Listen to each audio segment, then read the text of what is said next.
Vamos a comenzar. Muy buenas tardes a todos, les doy la bienvenida y les agradezco la conexión a este webinar llamado Lactancia Materna y Enfermedades Infecciosas, porque es importante continuar. Va a ser presentado por la nutricionista Jimena Palma, fue mi profesora en la Universidad del Paraíso, y bueno, ella es magíster en Ciencias Biológicas con mención en Nutrición de la Universidad de Chile, y actualmente está haciendo su doctorado en la Universidad de Cornell, Estados Unidos, en Ciencias de la Nutrición. Ya ella partió trabajando en investigación en la relación entre nutrientes y compuestos alimentarios con enfermedades crónicas, y actualmente está trabajando en materno-infantil, en el área específicamente de deficiencias de micronutrientes durante el embarazo y en la primera infancia, y cómo esto determina el riesgo de enfermedades metabólicas en niños y adolescentes. Así que es un área sumamente interesante para todos. Le damos la bienvenida también y le agradecemos su presencia, y comenzamos cuando tú quieras, Jimena. Muchas gracias. Muchas gracias, Consuelo y Daniel. Bueno, aprovecho de saludarlos en primera instancia y agradecer la oportunidad de hablar de este tema tan importante. Como tú bien mencionaste, dentro de mi carrera profesional he ido transitando por distintas temáticas y supongo que el hecho de haberme convertido en mamá hace algunos años de alguna manera condicionó que mis intereses por la nutrición también se orientaran o reorientaran hacia lo materno-infantil. Así que para mí es un agrado poder hoy día compartir con ustedes un tema que me apasiona mucho y que además es súper contingente, y creo que probablemente quienes hoy nos acompañan, ¿cierto? Están con nosotros, también sienten un gran interés. Así que la idea siempre a mí me gusta más que sea un poco más dinámico. No sé si Consuelo tú lo prefieres de esa forma o hacemos las preguntas al final. Yo no tengo problema en que en la medida que vayan saliendo preguntas quizás en el chat las podamos ir tocando inmediato, como para hacerlo un poco más interactivo. Como ustedes prefieran. Así no parece un monólogo, creo yo. Me parece. Entonces, me parece una idea genial. Las preguntas por el chat, entonces, las vamos respondiendo. Yo te aviso si es que hay alguna pregunta, y si no, dejamos las preguntas para el final también, siguiendo a nuestros espectadores. Por supuesto. Súper, Entonces voy a compartir mi pantalla para que podamos ver aquí. ¿Ahí lo pueden ver? Sí, se ve perfecto. ¿Sí? Ok, entonces vamos a comenzar. Ok, entonces, como bien lo comentó Consuelo, hoy día yo les quiero hablar un poco sobre la relación entre lactancia materna y enfermedades infecciosas. Voy a poner un especial énfasis en, obviamente, la reciente pandemia, bueno, que todavía está en proceso, ¿cierto? Pero que es posible que haya pasado su punto más álgido. Y sobre todo me quiero detener especialmente en señalar cuál es la importancia de continuar con la lactancia materna y de estudiando esta relación. El outline es el siguiente. Vamos a partir hablando un poco qué es la lactancia materna, algunas definiciones más bien desde el punto de vista ecológico, biológico. Vamos a mencionar obviamente algunas de las ventajas y desventajas, si es que pudiésemos hablar de desventajas, porque para mí en realidad no existe tal. Y luego vamos a meternos entonces en lactancia materna en el contexto de la pandemia de COVID, y vamos a mencionar también brevemente qué ha pasado con otras enfermedades infecciosas que todavía son bastante prevalentes en el mundo, para finalizar con algunos conceptos y hacia dónde va el estudio de este tema. Entonces partamos hablando específicamente qué es la lactancia materna. Desde el punto de vista ecológico, la lactancia materna forma parte de un evolucionado sistema de alimentación y crianza, que nosotros los seres humanos hemos sido capaces de desarrollar para poder subsistir. Si nosotros lo pensamos bien, los seres humanos somos los únicos mamíferos que tenemos un periodo de gestación de 9 meses y que a pesar de este tiempo, aún el producto final, o sea, el recién nacido, es un ser inmaduro que si nosotros, por ejemplo, comparamos con cuando otras crías nacen de otras especies animales, estos ya a los pocos minutos pueden pararse, pueden caminar, muchas veces a la semana ya están cazando u obteniendo sus propios alimentos. En el caso de los seres humanos no, el recién nacido todavía es súper dependiente de su madre. Y por lo tanto, aquí la lactancia materna va a jugar un rol fundamental para que ese ser inmaduro aún pueda completar su desarrollo, y no solamente en lo biológico, sino también en lo psicológico y lo social.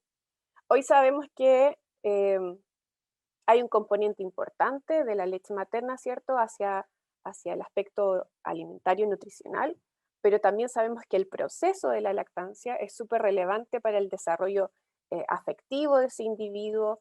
El concepto de apego es algo que ha sido enormemente estudiado y demostrado.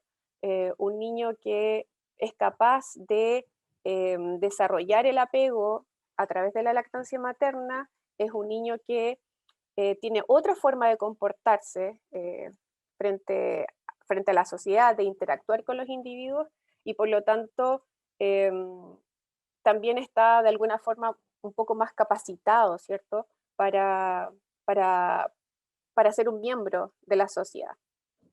Entonces, es súper importante que tengamos en cuenta que no es solamente algo biológico, sino también algo psicológico, emocional, si se quiere, y también social.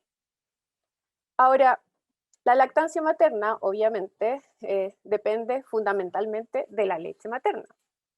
Y en ese sentido, por mucho tiempo la leche se ha considerado como el gol estándar en términos alimentarios nutricionales para el lactante. ¿Eso qué quiere decir? Que es nuestro referente a la hora de poder definir recomendaciones nutricionales, cuando nosotros, por ejemplo, revisamos las recomendaciones de energía y de nutrientes, sobre todo los primeros 6 meses, estas se han basado en justamente la composición de energía y de nutrientes de la leche materna, que eso finalmente se traduce en una recomendación. Entonces es nuestro gol estándar. Y de hecho la Organización Mundial para la Salud ha dicho en innumerables ocasiones que la leche materna es el alimento ideal para el lactante. De ahí que nosotros, por ejemplo, en aquellos casos que no existe la posibilidad de lactancia materna o que finalmente no es la decisión que la madre y que el entorno familiar toman, y se decide por fórmulas, ¿cierto? Estas fórmulas reciben el apellido de maternizadas porque lo que se busca es que se parezcan lo más posible a la composición de la leche materna. Ahora, esto es súper importante que consideremos que obviamente durante los primeros 6 meses va a ser el único alimento que va a recibir este infante, este lactante, y por lo tanto va a cubrir fundamentalmente la totalidad o muy cerca de la totalidad de sus necesidades. Pero una vez que pasan los 6 primeros meses de vida y que poco a poco empezamos a incorporar otros alimentos externos o alimentación complementaria, ¿cierto? La leche materna va a seguir siendo un aporte importante, ¿ya? Incluso se ha llegado a definir de que de estar cercano al 100%, podríamos ir bajando poco a poco hasta ser un complemento dentro de la alimentación de ese lactante, de ese infante, pero que nunca deja de ser un alimento nutritivo. Lo que por mucho tiempo también fue un mito, porque no sé, me imagino que muchos han escuchado algunas personas decir, no, mi leche es muy delgada, mi leche no alimenta, así que por eso yo dejé de darle pecho a mi bebé porque quedaba con hambre, porque no crecía bien, entre otras cosas, como que asumiendo que la leche llegaba a un punto de la vida del desarrollo de ese niño, ya no aporta, y eso no es cierto.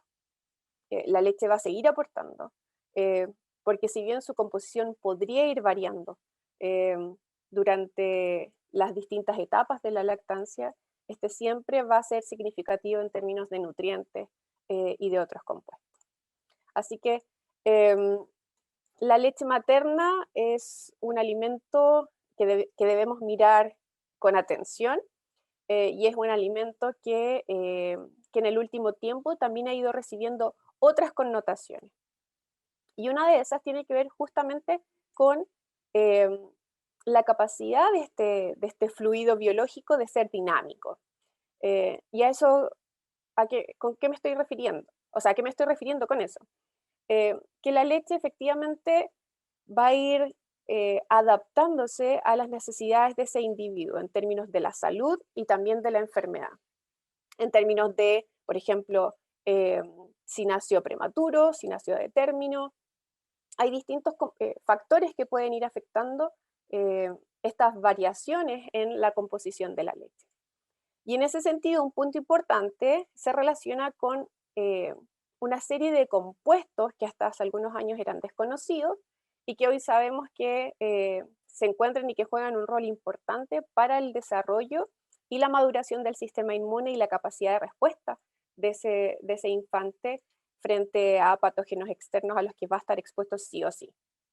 Entonces, por ejemplo, en esta imagen que es de un review publicado este año, podemos en una parte encontrar, por ejemplo, acá, que esta es como la visión clásica del aporte de micro y macronutrientes, agua, proteínas, carbohidratos, lípidos, vitaminas, minerales, etcétera. Eso era como lo que siempre se había considerado, pero hoy también podemos encontrar otros compuestos bioactivos e incluso factores inmunes, ¿cierto? Factores inmunológicos que también juegan roles importantes. Dentro de los más estudiados están los oligosacáridos de la leche humana o HMO, de los cuales ya se han identificado cerca de 200, para que vean la complejidad de este fluido. Y los oligosacáridos de la leche materna tienen la particularidad de no solamente actuar como prebióticos, porque al no poder ser digeridos por las enzimas del tracto digestivo de este infante, van a ser fermentados por la microbiota intestinal, entonces van a actuar como prebióticos.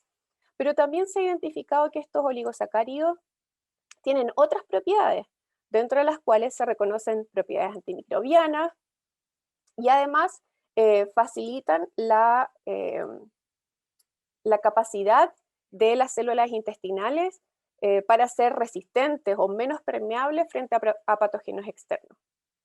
Entonces, por ejemplo, favorecen lo que es la integridad de la barrera epitelial celular, o sea, las uniones entre células son mucho menos permeables, evitan que pasen los microorganismos hacia el interior, provocando infecciones, y también entonces contribuyen a la modulación de la microflora, microbiota intestinal. Respecto de compuestos y factores de crecimiento inmune, por ejemplo, podemos destacar la lactoferrina, que es una de las proteínas más abundantes en el suero de la leche materna. Esta proteína ha sido largamente estudiada porque se le han reconocido también muchos efectos positivos dentro de la modulación del sistema inmune. Tiene propiedades antimicrobianas, antiinflamatorias, además es inmunomodulador, ¿cierto? En el caso de otras proteínas como las lisosimas, estas tienen la capacidad de promover la lisis de la pared celular de microorganismos y por lo tanto su muerte, evitando la sobreproliferación o la infección. Y también hay otros componentes como inmunoglobulinas que actúan como diríamos coloquialmente, las primeras vacunas, ¿cierto?, de los recién nacidos, porque estos son los que van a otorgar protección frente a infecciones virales y bacterianas, igual como lo hace una vacuna en las etapas posteriores. Y un punto aparte se merece, obviamente, de lo que sabemos menos hasta el momento, pero que es bastante prometedor, que tiene que ver con la microbiota de la leche materna propiamente tal. Y que también tendría un rol muy importante en las etapas tempranas, sobre todo en las primeras semanas de vida, para favorecer la colonización del tracto gastrointestinal del recién nacido. Entonces, si se fijan, ¿Por qué siempre se ha insistido bastante en que la leche materna debiese ser un alimento que se incorpore de manera temprana, ojalá en las primeras horas de ese recién nacido, porque este le va a permitir adaptarse de mejor manera a este nuevo ambiente no estéril como el que estaba acostumbrado y de esa manera obviamente desarrollarse de mejor forma? Ahora, a pesar de toda esta evidencia que ha ido surgiendo a lo largo del tiempo, ¿cómo creen ustedes que todavía es la prevalencia de lactancia materna en el mundo y en Chile? Lamentablemente, esta todavía es bastante baja. Em, Durante mucho tiempo se ha tratado de incentivar o de promover la lactancia materna exclusiva durante los primeros 6 meses de vida, que de hecho es la recomendación de organismos internacionales relacionados con salud, ¿cierto? Como la OMS, la OPS, en Estados Unidos la CDC, en Chile el MinSal, pero que sin embargo en la práctica no ha podido ser lograda hasta el momento. De acuerdo a datos de la UNICEF, en un periodo comprendido entre el 2000 y el 2010, perdón, y el 2018, se estimó que cerca de la mitad de los recién nacidos iniciaron lactancia materna la primera hora de vida, que es lo que nosotros vemos en esta columna acá como iniciación temprana de la lactancia materna. Cerca de la mitad, un 52% para ser más preciso, de los lactantes son entonces expuestos a la leche materna durante la primera hora de vida. Estamos hablando de que hay un 50%, un 48% que esto no ocurre y probablemente tenga que ver con el hecho de que ahora hay mucha cesárea electiva, por ejemplo. Hay muchas mujeres también que por desconocimiento no se preparan para el proceso de lactancia a través de la preparación del pezón, por ejemplo, de entender cómo funciona este proceso de producir leche. Y si nosotros lo pensamos a nivel regional, nos vamos a dar cuenta que en aquellos lugares donde generalmente hay menores recursos, donde hay situaciones, condiciones sanitarias más desfavorables, es donde el porcentaje es mayor. Por ejemplo, en países de África, en países del sudeste asiático, ¿cierto? Estamos hablando de que se da la dualidad de que por una parte le dan alimentación o leche materna de forma temprana, pero que lamentablemente eso a través del tiempo va disminuyendo y ya al año de vida son los que tienen menor consumo de leche materna, aumentando obviamente el riesgo de enfermedades infecciosas a las que están expuestas.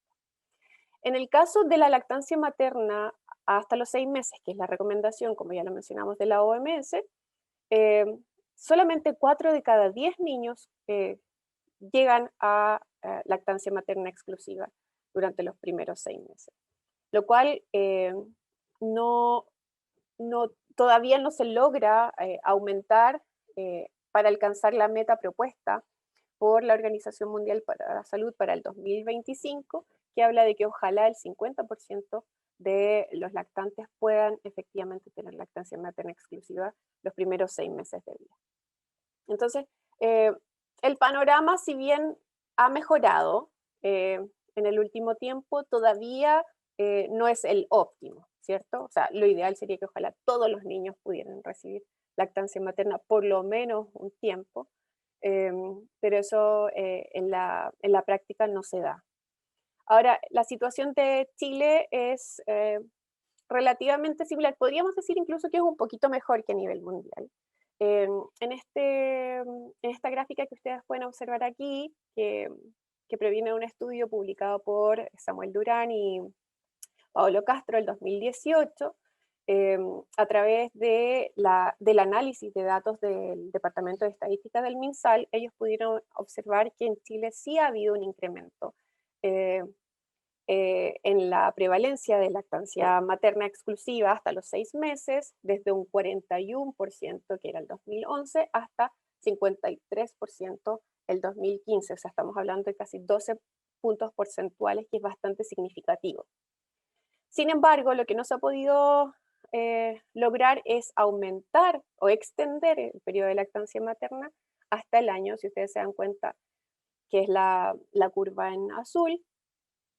Siempre nos hemos mantenido cercanos al 30%, o sea, estamos hablando de que 3 de cada 10 niños solamente reciben en algún grado algo de leche materna durante los primeros 12 meses, lo cual, insisto, es bastante bajo y para toda la información, toda la evidencia que existe respecto de los beneficios, todavía no se condice con aquello. Ahora, ¿qué pasó el 2019 y el 2020? Lamentablemente, con la llegada del COVID-19, que vino a estremecer, a remecer, ¿cierto? Nuestro mundo en todas sus áreas, también se vio una fuerte amenaza a lo que era la lactancia materna, y especialmente en aquellos sectores más vulnerables donde las infecciones por COVID aumentaron significativamente, provocando un gran número de muertes. Ahora, el desconocimiento sobre la enfermedad, ¿cierto? Y esta alta tasa de mortalidad se tradujeron que en primera instancia las recomendaciones fueron drásticas y dijeron hay que suspender la lactancia materna en aquellas madres contagiadas o con sospechas de COVID-19. Y cuando uno está en esa etapa, no sé si hay madres en la audiencia, pero cuando uno está en esa etapa entre que tuvo su hijo y que empieza con lactancia, hay tantas dudas, hay tantas preguntas que si alguien te dice, no, hay que suspenderlo, uno se vuelve drástica, ¿cierto? Entonces, efectivamente hay que suspenderlo y es muy difícil volver atrás. Y yo de alguna forma entiendo que las recomendaciones hayan ido por ese lado, porque estábamos frente a un mundo desconocido que venía con mucha fuerza, ¿cierto? Afectando la salud pública.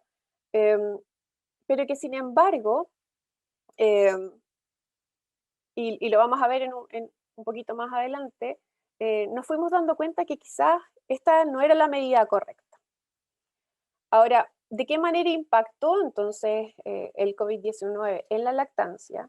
Si bien hay pocos estudios hasta el momento que nos hablan de cifras duras, ¿cierto? De datos concretos, sí quiero mostrarles algunos, conversarles sobre algunos estudios que encontré en donde efectivamente se demostró que la llegada del COVID afectó de manera negativa el porcentaje de niños alimentados con leche materna durante los primeros 6 meses de vida. En este estudio realizado en Estados Unidos, particularmente en el estado de California, ¿cierto? En una población de madres e hijos que eran beneficiarios del programa de suplementación de alimentos, que recibe acá la sigla de WIC, WIC, y que sería de alguna manera similar a lo que es el Programa Nacional de Alimentos en Chile, ¿cierto? Que reciben ciertas ayudas estatales para mejorar y diversificar la dieta de madres y de hijos. En este estudio se demostró que la prevalencia de lactancia materna total o exclusiva, así también como la lactancia materna parcial, o sea, que además estaban con fórmula, disminuyó significativamente al mes, a los 3 meses y a los 6 meses de vida. Si se dan cuenta, por ejemplo, en el caso de lactancia materna parcial, a los 3 meses disminuyó de 64% a 56% y a los 6 meses de 48% a 38%. Estamos hablando de cerca de un 10% menos.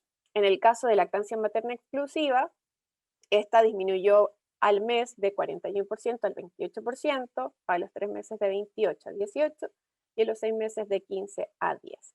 Entonces estamos hablando de porcentajes importantes que hubo en la variación de la prevalencia de lactancia materna en estos grupos que además son particularmente mucho más susceptibles a inseguridad alimentaria y que por lo tanto es mucho más difícil que si no le dan lactancia materna puedan efectivamente comprar una fórmula y dar la cantidad suficiente las veces que sea suficiente para asegurar el crecimiento óptimo de ese lactante. Ahora, otros estudios también han demostrado que en otras poblaciones de alto riesgo, como por ejemplo las poblaciones hispanas acá en Estados Unidos, también los grupos afroamericanos, también disminuyó de manera significativa la lactancia materna. Entonces estamos hablando de que efectivamente hubo un impacto negativo del COVID y de estas primeras recomendaciones tan drásticas, ¿cierto? Que se dieron en primera instancia. Respecto de Chile no encontré ningún dato, ojalá se estén realizando o analizando datos al respecto, porque sería bueno saber también qué pasó con Chile, que llevamos en esta curva ascendente, ¿cierto? Si efectivamente esto logró estancar este progreso o por el contrario si hubo una disminución. El tiempo dirá si tenemos esa información o no, o sería también un buen nicho para analizar. Ahora, la pregunta que les quiero plantear es la siguiente. Tenemos toda la evidencia de que la leche materna es óptima, ¿cierto? Que es importante para el desarrollo de los niños. Tenemos que la lactancia materna iba repuntando, ¿cierto? Pero que el COVID sí o sí provocó este estancamiento o esta reversión, ¿cierto? De este progreso. Ahora, ¿tiene sentido continuar entonces con estas recomendaciones drásticas? La verdad es que la evidencia nos dice que no. Desde hace algún tiempo ya han salido distintos estudios, pero ahora se han podido sistematizar los resultados de esos estudios porque, claro, quizás los que tienen un poco de noción de investigación pensarán un tamaño de muestra con 10 personas, con 20 personas, no es tan representativo a lo mejor de lo que va a pasar a nivel mundial. Bueno, hoy día tenemos un poco más de información y podemos entonces mencionar 3 aspectos importantes que de alguna forma echarían abajo esta recomendación de suspender la lactancia materna. La primera tiene que ver con que el SARS-CoV-2, que es el virus del COVID-19, no se transmite a través de la leche materna. Han habido diversos estudios en distintas poblaciones con distintos tamaños de muestra que han observado que en términos generales no hay transmisión del virus a través de la leche materna. Incluso se ha demostrado que no hay material genético del SARS-CoV en muestras de leche materna, eso a través de mediciones de RNA, lo cual ha sido súper importante porque una de las primeras cosas que se dijo es el COVID se va a transmitir por la leche materna. Y esto finalmente se ha demostrado que no es tan así.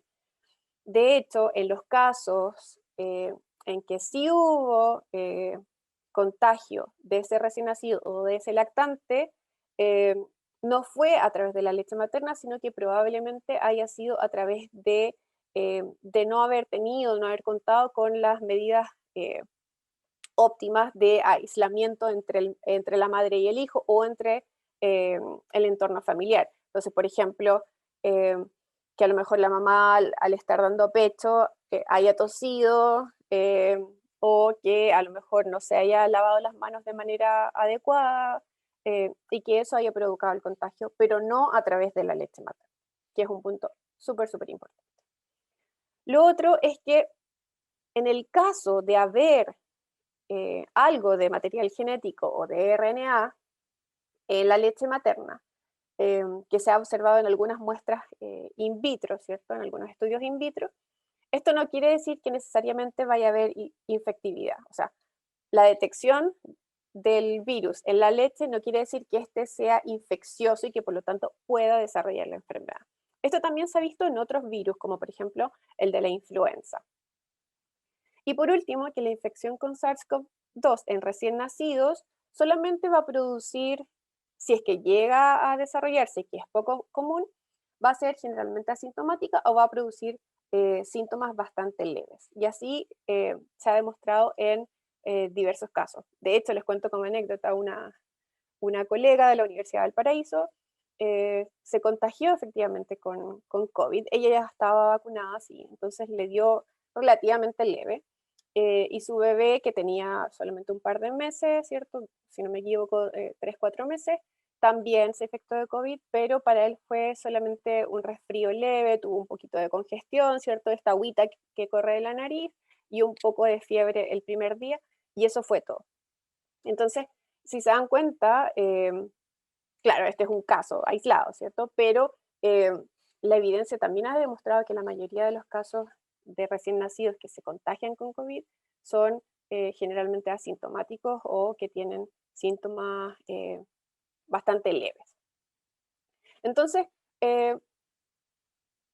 nosotros, el siguiente paso, una vez que ya hemos encontrado en estos estudios observacionales esta evidencia, ¿cierto? Es entender por qué podría ocurrir esto. Y nos vamos un poco más a lo molecular, a lo más básico. Y en ese sentido, hay distintos estudios que han dado muestras de por qué podría ocurrir este fenómeno de que a pesar de ser altamente contagioso, el COVID-19 no se transmite a través de la leche materna, o el SARS-CoV-2 no se transmite a través de la leche materna. Y dentro de esa evidencia, lo que hemos podido observar es que la leche materna tendría ciertos componentes que de alguna forma interfieren en primera instancia la adhesión de esta partícula de COVID, esta famosa célula con cachito, ¿cierto? Las proteínas Spike que le llaman, que es un poco parecida a la que está ahí. La adhesión de esta proteína a la célula del huésped no ocurriría porque primero habrían menor cantidad de receptores ACE2, que son uno de los más importantes porque tienen alta afinidad por el virus del SARS-CoV-2. Entonces la leche materna de alguna forma inhibiría este receptor, evitando entonces que se pueda unir el virus y que por lo tanto pueda efectivamente traspasar a la leche materna y de esa forma traspasar también al lactante. Lo mismo ocurriría con otros receptores, como por ejemplo el HSPG, que también es necesario para incorporar el virus hacia dentro de la célula y, por lo tanto, producir la replicación de este virus. Eso en términos de la primera etapa de infección. Luego también se han visto en algunos estudios que la leche materna podría inhibir la actividad de una proteína que se llama RDRP, perdón, que tiene que ver con la replicación del material genético del virus.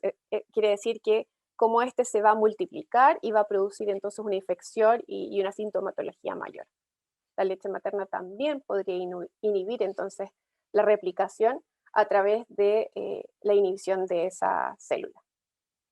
Y también, finalmente, lo que podría ocurrir es que los componentes antiinflamatorios asociados o encontrados en la leche materna también podría disminuir entonces la sintomatología del virus, y eso es lo que se observaría finalmente en estos recién nacidos. Entonces, hay información apareciendo que nos permitiría decir que la leche materna actúa de manera positiva contra el contagio por COVID, tanto a nivel del proceso infeccioso propiamente tal, como también a través de la regulación o la modulación de la sintomatología. ¿Ya? Ahora, esto particularmente con el COVID, pero ¿qué ha pasado con otros virus? ¿Qué sabemos de otras enfermedades infecciosas? La verdad es que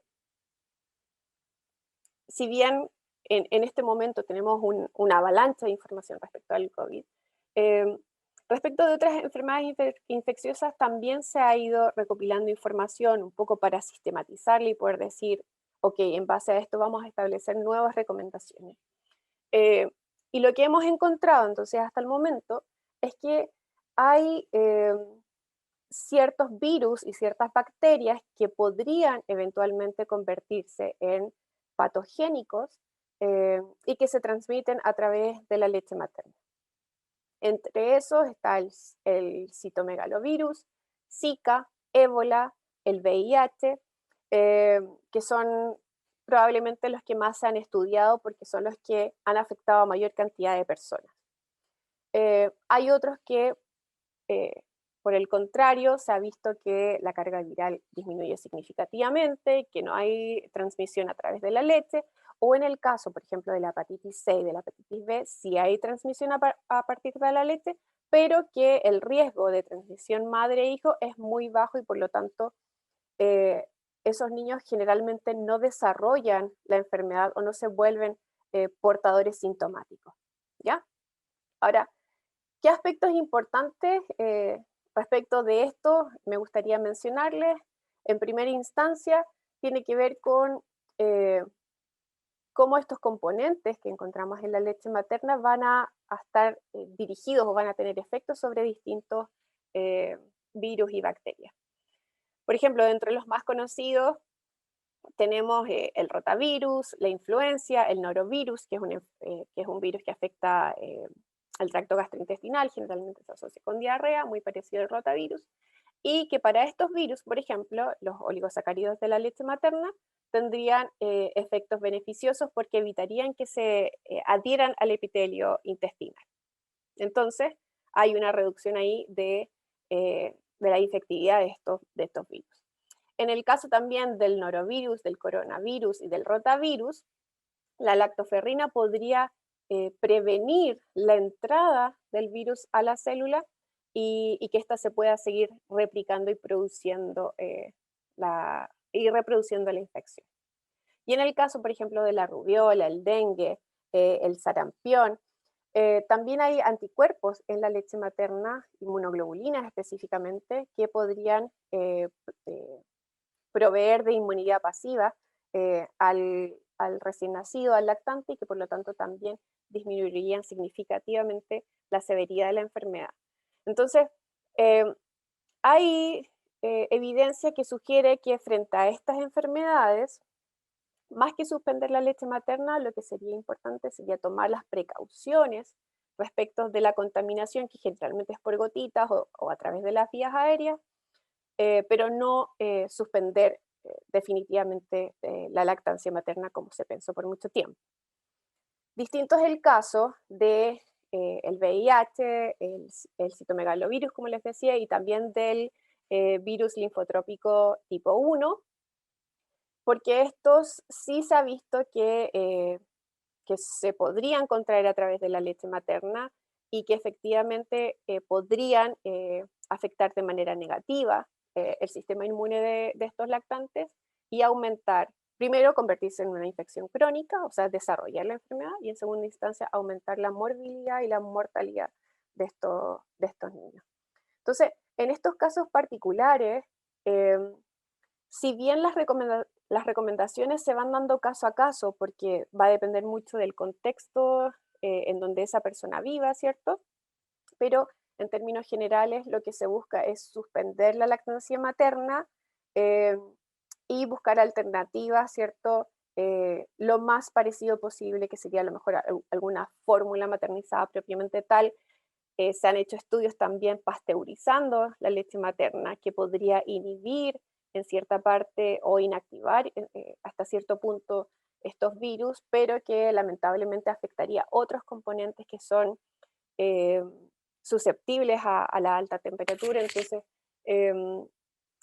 es como podría ayudar en cierta forma, pero al mismo tiempo podría afectar de forma negativa en otros componentes.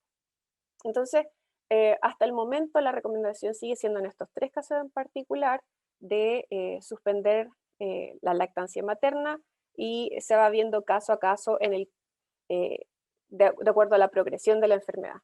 Hay unos estudios en VIH, en madres con VIH, que están con terapia retroviral, ¿cierto? Y que se ha visto que en estos casos en particular podría disminuir la transmisión de la enfermedad o del riesgo de la enfermedad. Así que por lo tanto En esos casos en particular se ha permitido mantener lactancia materna, pero bajo ciertas restricciones. Ahora, habiendo hablado de todo esto, sé que es harta información, la pregunta que nos queda hacer es, ¿qué debemos hacer entonces? ¿Qué debemos recomendar? ¿Cómo debemos actuar frente a lo mejor a una nueva pandemia?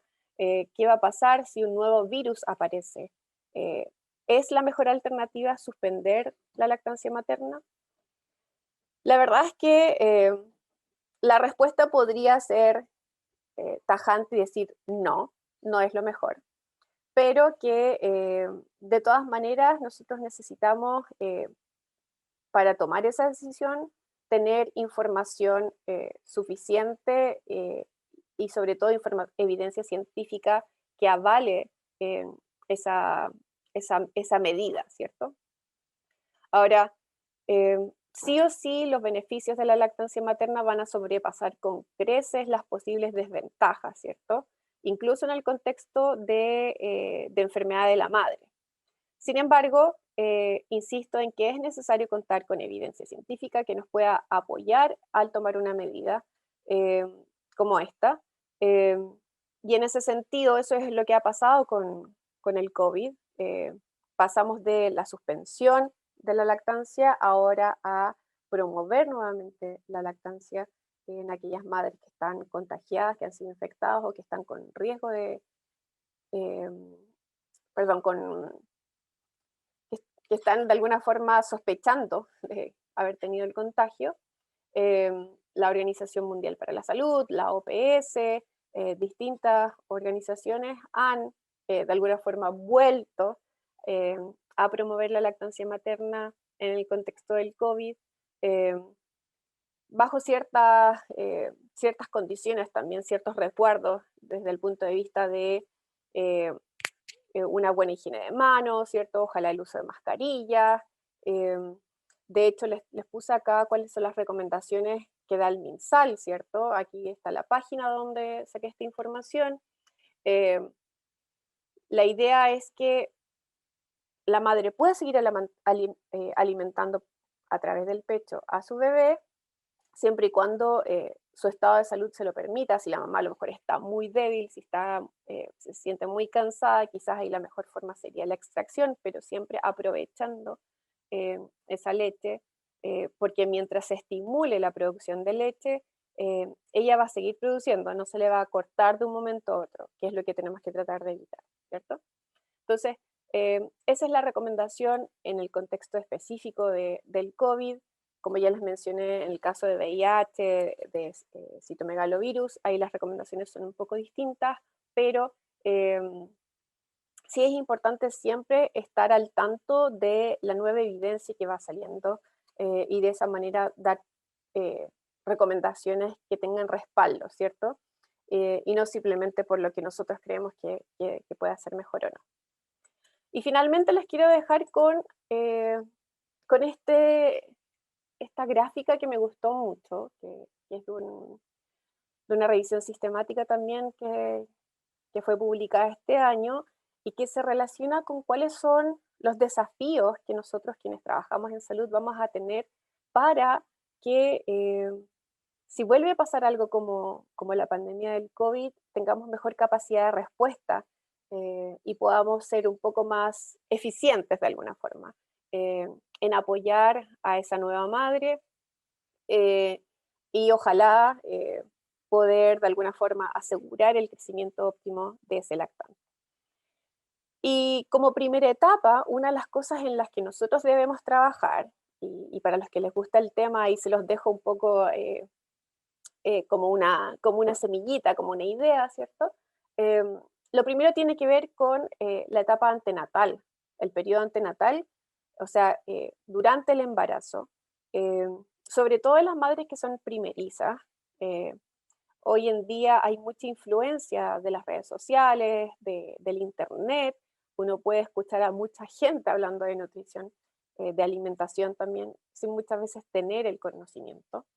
Entonces nosotros debemos ser capaces de poder orientar nuestros esfuerzos a educar a esa madre y al padre también, y ojalá al entorno familiar, porque este es un proceso en donde todos deben estar involucrados, eh, para poder resolver sus dudas, para poder contarle cuáles son los beneficios de la lactancia materna, para poder ayudarla en aquellas situaciones en que a lo mejor eh, ella escuchó que la amiga no pudo dar pecho porque le pasó esto. Ok, entonces existe la posibilidad, tiene ese factor de riesgo, ¿cómo lo resolvemos?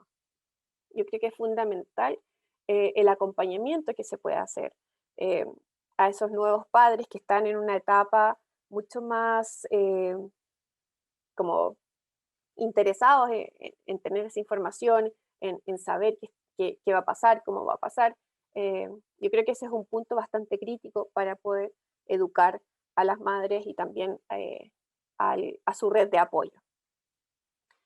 En segunda instancia, lo que va a pasar en términos de los recintos asistenciales.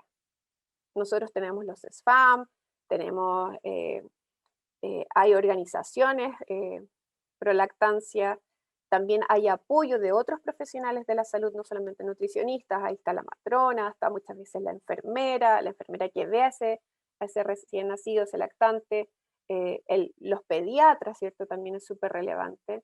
Y también las instituciones como hospitales, clínicas, etcétera. Que es importante establecer esta cultura de la leche materna.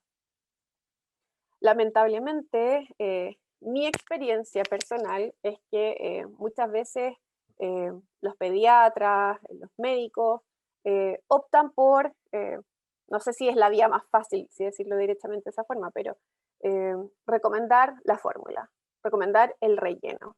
Eh, en vez de identificar cuál es el problema, qué es lo que está pasando y tratar de un poco revertir esa situación.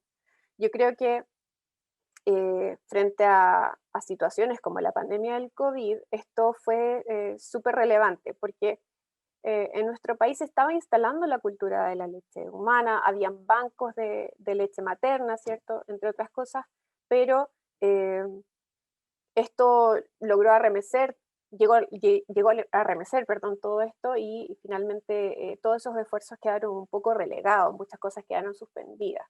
Entonces es importante establecer protocolos, eh, definir ciertos lineamientos, guías para que las instituciones y los profesionales que trabajan en las instituciones también rememos todo para el mismo lado, como se dice, ¿cierto? Y tengamos de esa forma la capacidad de responder frente a estos posibles efectos negativos de pandemias o de epidemias como pudieran ocurrir. Y lo otro tiene que ver con lo que pasa ya una vez que esa mamá, que esa diada madre-hijo se va para la casa y pueda contar también con una red de apoyo posterior al parto. Para mí, por ejemplo, un momento difícil en lactancia, siendo que yo era nutricionista, que tenía como bastante conocimiento al respecto y estaba súper convencida de que le quería dar muchos meses pecho a mi hijo. Un periodo crítico fueron los 4 meses, que fue cuando creció más mi hijo, y yo dije, algo está pasando, está quedando con hambre, me pedía muchas veces, fui a la pediatra, lo primero que me dijo, dele relleno, yo dije, no, no le voy a dar relleno, eh, me estresé, entonces pasa una serie de cosas, y si uno no cuenta con una red de apoyo, con gente que te pueda orientar, que te pueda ayudar, eh, es súper fácil sucumbir. Y yo creo que eso le está pasando a muchas mujeres hoy día. El mismo hecho de que hay lugares de trabajo en donde no existe el espacio donde una se pueda extraer, donde una pueda almacenar, también de alguna forma va disminuyendo el interés. eh, y lamentablemente eso afecta de forma negativa eh, a la lactancia, evidentemente, y también de manera indirecta a asegurar que ese niño pueda tener el alimento óptimo que necesita. Entonces, ahí también tenemos un desafío súper importante. Hoy día la tecnología nos permite, por ejemplo, hacer consejerías a través de Zoom, a través a lo mejor de una aplicación. Son cosas que se están explorando y que para todos los más jóvenes, ¿cierto? Que están mucho más, de alguna forma, conectados con la tecnología, yo creo que es un lindo desafío que podamos ir estableciendo distintas formas de comunicarnos con las personas y no necesariamente en persona, sino que también a través de las plataformas virtuales.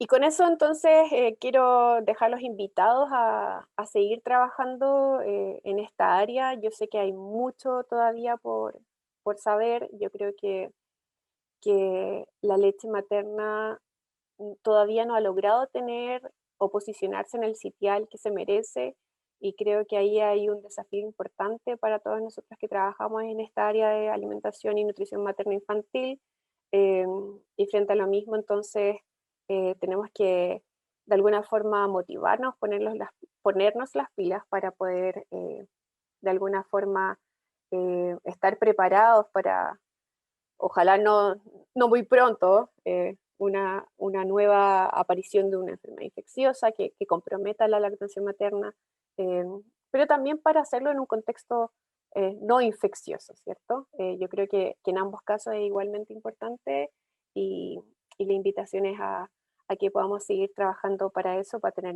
niños más sanos, madres también más sanas eh, y mejor nutridas. Así que con eso les dejo la inquietud ahí. Estoy con mi hijo, ¿cierto? Con mi Agustín en los primeros meses.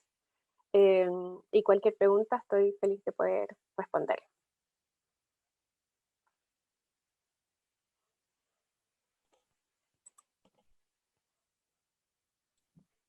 Muchas gracias, Jimena, por tu presentación. Qué linda la foto final.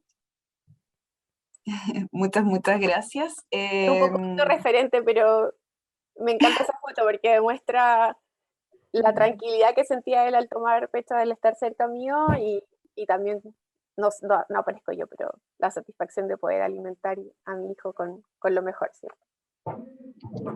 Precioso.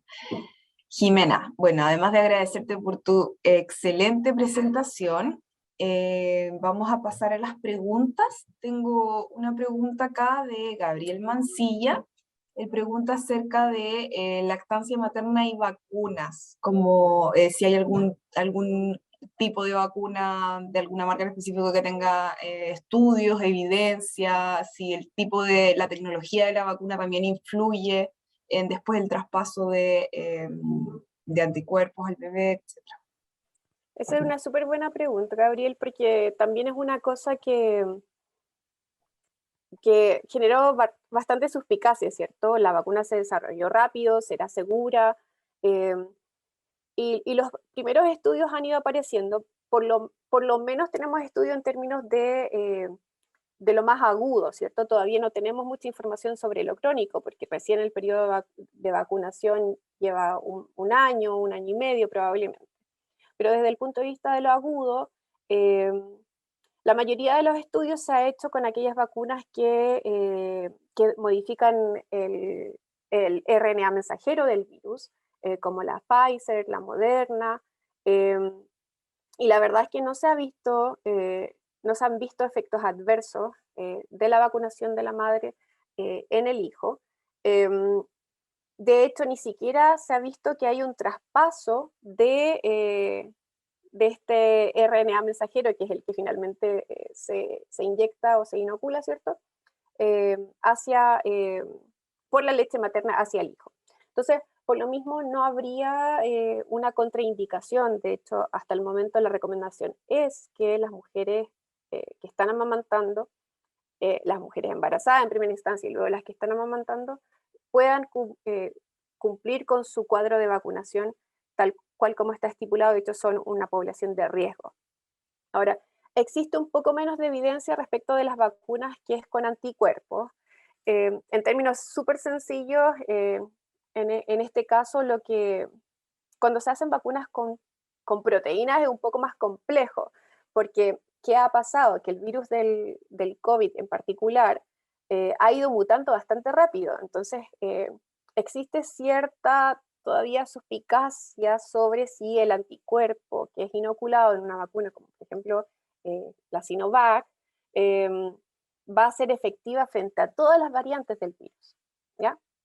Ahora, sí o sí va a otorgar beneficios sobre la madre, y de esa manera también podríamos disminuir la infectividad hacia el hijo, pero no a través de la leche materna. No sé si me explico bien.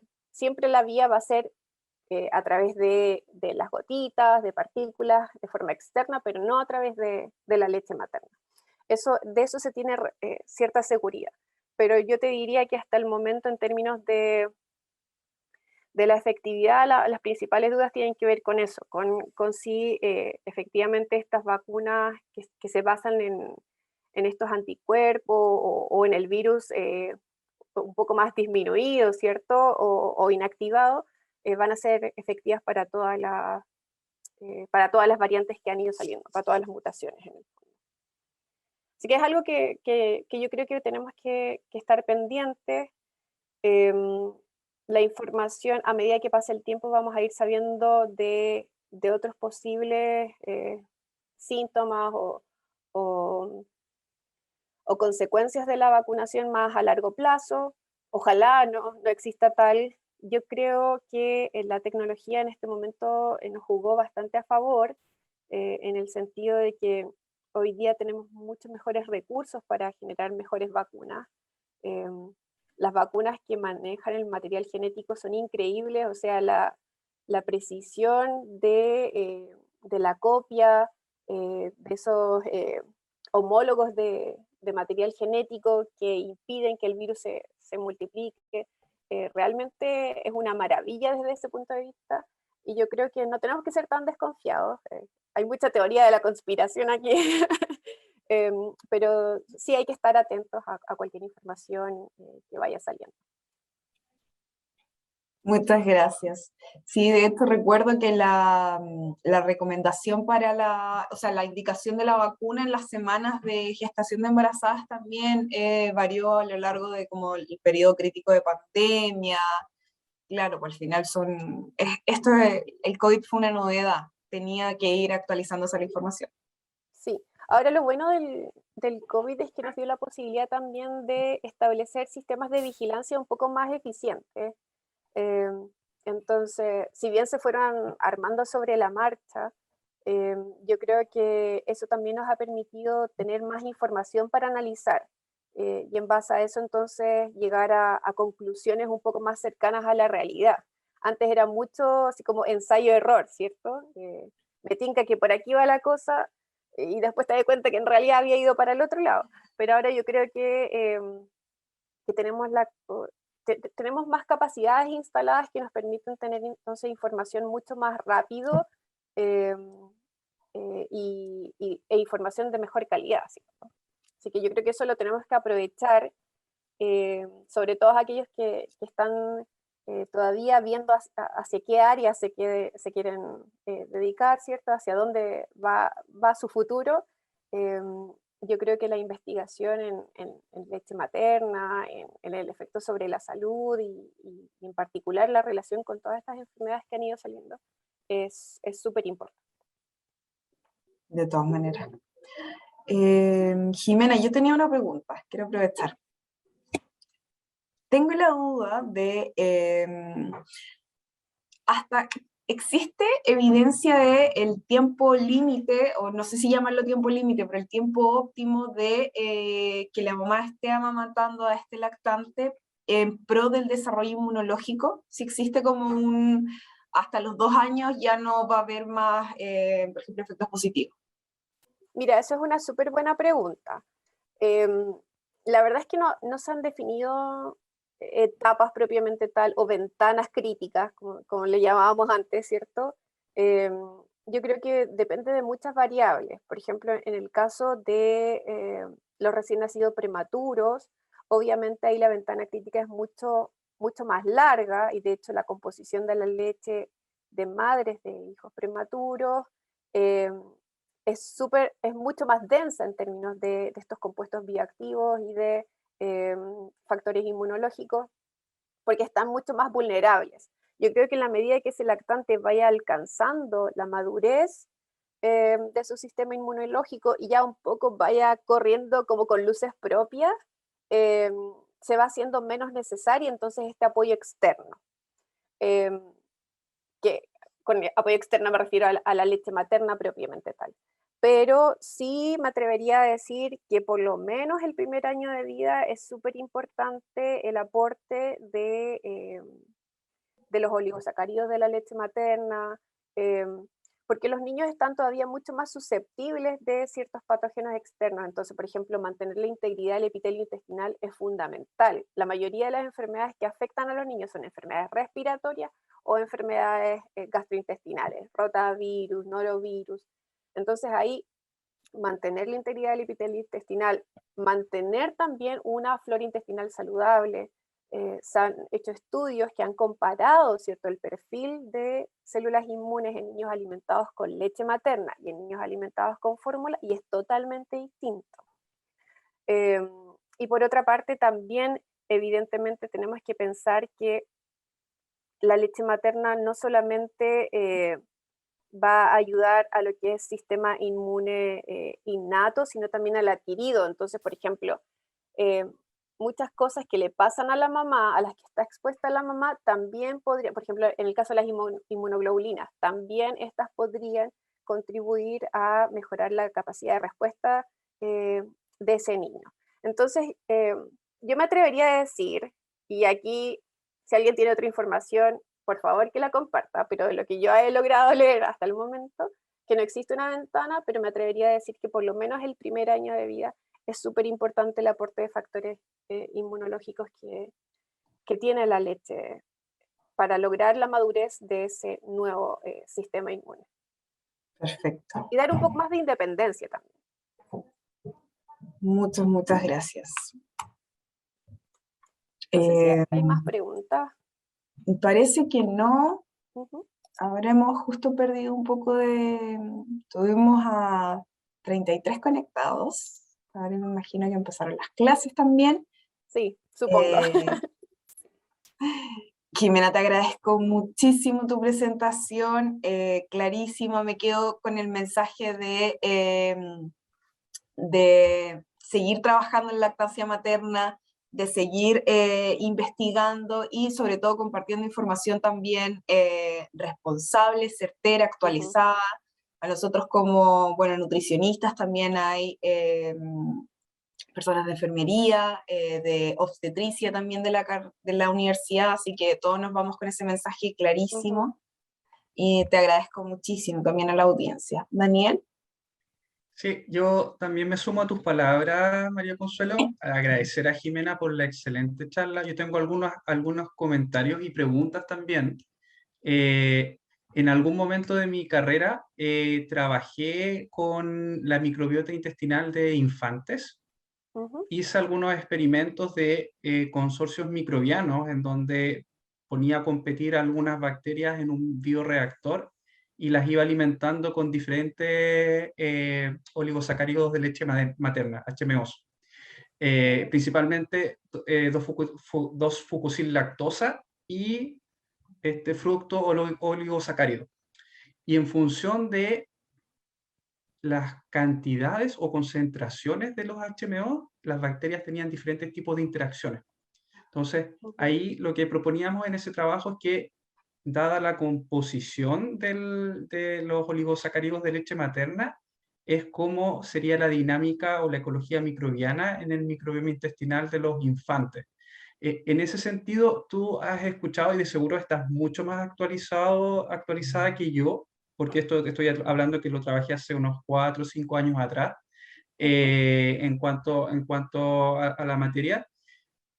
¿Has escuchado alguna vez, yo por lo menos no, si ha habido diseños de probióticos o posbióticos que sean utilizados para precisamente modular un poco la respuesta inmune o las enfermedades que pueden sufrir los infantes durante la lactancia? Es súper interesante lo que mencionas, porque efectivamente lo que se está buscando ahora es hacer perfiles de microbiota mucho más específicos. Antes se llegaba, no sé, hasta se hacía la especie, se definían una que otra especies con mayor facilidad, pero ahora estamos llegando hasta hasta definir la característica genética de esa microbiota. Es mucho más específico, entonces se ha trabajado bastante en perfiles. Sin embargo, una cosa que se ha observado y que se ha descrito en varios estudios es que la actividad de un microorganismo por sí solo no debiese ser como un factor condicionante para incorporarlo o no, por ejemplo, a una formulación de microbiota. ¿Y por qué te lo comento de esa forma? Porque muchos de los estudios tienden como a enfocarse en el bifidobacterium algo, en el lactobacillus algo, ¿cierto? Pero en realidad hay una cosa súper interesante respecto de la interacción de estos microorganismos y cómo estos todos van aportando de alguna forma para que el perfil en su conjunto sea beneficioso. Entonces, hasta el momento, yo creo que lo más cercano que hay es la formulación con fructooligosacáridos que se está usando en las leches maternizadas, que se ha ido puliendo sobre la marcha, ¿cierto? En ese sentido, hay laboratorios que están trabajando fuertemente en generar un perfil de microorganismos bastante parecido al de la leche. Me refiero a un perfil de oligosacáridos de la leche materna, pero hasta el momento lo que se le ha dado más énfasis es a los FOS, como tú bien mencionabas. Pero yo creo que va a ser difícil porque son tantos y poder decir, ok, este es beneficioso, pero ¿qué pasa si está en conjunto con esto otro? ¿Cómo interaccionan? Eso todavía es bastante complejo. Yo siempre pregunto cuando voy a charlas o leo papers, siempre pregunto lo mismo. Ok, tenemos la capacidad entonces de decir cuál es el perfil bueno versus cuál es el perfil malo, porque los estamos identificando por separado, pero ¿qué pasa con la interacción? Yo creo que ahí hay un tema súper importante. Hasta el momento no hay ninguna fórmula mágica, por decirlo de alguna forma. Yo creo que eso se va a seguir explorando en el tiempo. Entonces, nosotros queremos ahora trabajar con unas muestras que tenemos de una cohorte en México. Queremos trabajar analizando el perfil de microbiota y comparar justamente aquellos que están con la lactancia materna exclusiva versus con aquellos que están con fórmula, para ver si se llega a alguna conclusión un poco más certera, pero no sé, yo no pierdo la esperanza, pero creo que es un poco difícil. Pero es súper interesante, yo creo que es un tema ahí que se va a seguir explorando con mucha fuerza. Yo creo que la microbiota en este momento está súper fuerte. Así es, así es. Así que deberías Muchas retomar gracias. la investigación. Sí, la verdad es que me he ido diversificando un poco y estoy más en el último tiempo dedicado a lo que es el estudio del microbioma ambiental. Es decir, cómo los microorganismos están en la naturaleza, también son parte de la sanidad ambiental. Y de ahí viene este conjunto de este proyecto donde estamos participando con María Consuelo de Una Salud. Entonces está la parte de la salud humana, que hoy hemos tenido una gran charla en esa área. Hay una parte de salud animal también, donde hemos tenido charlas de veterinarios y algunas charlas de gente que se dedica a los estudios medioambientales, como quien les habla. Pero la idea es cómo unificar todos estos conocimientos, en donde muchas de las metodologías y las técnicas son transversales. El estudio del microbioma o de la microbiota puede ser utilizado tanto en salud humana, como hemos visto el día de hoy, en tu introducción, también en el estudio de salud animal, que ha sido aún menos explorado, y en salud ambiental, que ha sido nulamente explorado, sobre todo en nuestro país. Y en ese contexto quería hacerte una última pregunta que siempre se la hago a los investigadores que están afuera, y que, porque yo también me formé afuera y también me pregunté lo mismo, ¿cómo los conocimientos que estás acumulando en este momento eventualmente o piensas aportarlos al país, a Chile? Mira, eso es algo con lo que siempre sueño, de qué manera voy a aportar cuando vuelva. Y la verdad es que yo creo que para mí en este momento lo principal es poder aprender las metodologías que están actuando ahora, de manera del día de mañana poder volver a Chile y tratar de replicar alguna de estas cosas. Yo sé que todavía estamos súper lejanos de los laboratorios con los que contamos acá, pero sin embargo yo creo que es importante que nosotros podamos tener nuestros propios datos en Chile y poder analizar nuestras propias muestras, porque como tú dices, hay una interacción entre el mundo animal, entre el medio ambiente, ¿cierto? Lo que es la salud humana, y probablemente lo que yo logré ver acá, nosotros trabajamos con muestras de México, tenemos muestras de India, pero son contextos súper distintos al nuestro. Entonces, a mí me gustaría en esta instancia de mi carrera poder como absorber sobre metodologías, sobre formas de análisis, cosa de poder volver y tratar de adjudicarme proyectos, ¿cierto? Y poder tener nuestras propias muestras y analizar qué pasa con nuestros niños, ¿cierto? Con las embarazadas, con las mujeres que están amamantando en Chile, en el contexto de lo que es Chile ahora, ¿cierto? Yo creo que tenemos que un poco hacernos cargo de cómo nosotros aportamos de alguna forma para mejorar la calidad de vida de las personas. Yo creo que en Chile todavía hay mucho que hacer. A veces creo que soy un poco soñadora, pero yo pienso que, que si uno de alguna forma incentiva a la gente, sobre todo a la gente joven, a que haga su parte, yo creo que se pueden hacer cosas. Y en ese sentido yo espero poder volver y armar un grupo, ¿cierto? Y que cada uno desde su visión y desde su formación profesional también pueda aportar.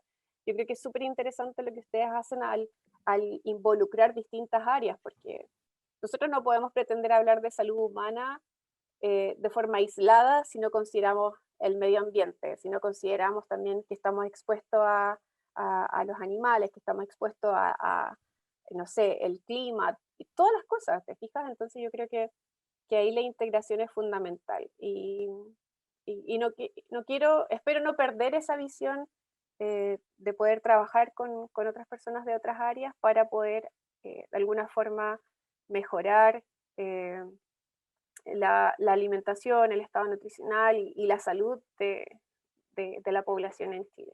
Yo creo que ahí tenemos un desafío súper importante. Espero también que de a poco la ciencia pueda tomar un rol más protagónico también en Chile. Creo que ahí también nos falta un poco de repente de apoyo, ¿cierto? Para que podamos nosotros también avanzar en investigación y en datos y en cosas a nivel local. No solamente mirar, esto se hizo afuera y me quedo con esta recomendación, me quedo con esto, sino que nosotros también podamos tener con mucho más certeza, ¿cierto? Como lo decía en mi exposición, tener datos y con esos datos tomar decisiones. Yo creo que eso es importante. Así que yo creo que para allá va la cosa. Así que en un par de años nos volvemos a encontrar y vemos si podemos armar algún proyecto con microbiota, qué sé yo. Por supuesto. Muchas gracias, Jimena, por tu respuesta. María Consuelo, te doy el pase. Super. Gracias. Gracias, Jimena, por la presentación, por responder todas nuestras dudas. Yo creo que quedamos todos súper contentos y con este espíritu de prolactancia materna. Así Esa era que la idea. lograda. Eso, pues te Muchas gracias por agradecemos. invitarme. Sí, por supuesto. Yo feliz de que hayas aceptado la invitación. Así que damos por concluido entonces el webinar. Bueno, cualquier duda, si algún alumno, estudiante tiene alguna duda, nos puede contactar y ahí hacemos el nexo. Sí, por supuesto, con mucho gusto. Tú tienes mi correo, así que si alguien tiene alguna duda o quiere... ¿Necesita alguna propuesta? Sí, por supuesto. Con mucho gusto. Excelente. Ya, pues nos despedimos entonces. Damos por concluida esta sesión de webinar. Gracias, Jimena. Estamos en contacto. Y eso, pues un saludo a todos, espero que estén muy bien y que tengan buena tarde. Chao, gracias. Buena tarde. Chao, hasta luego, Chao, gracias. chao.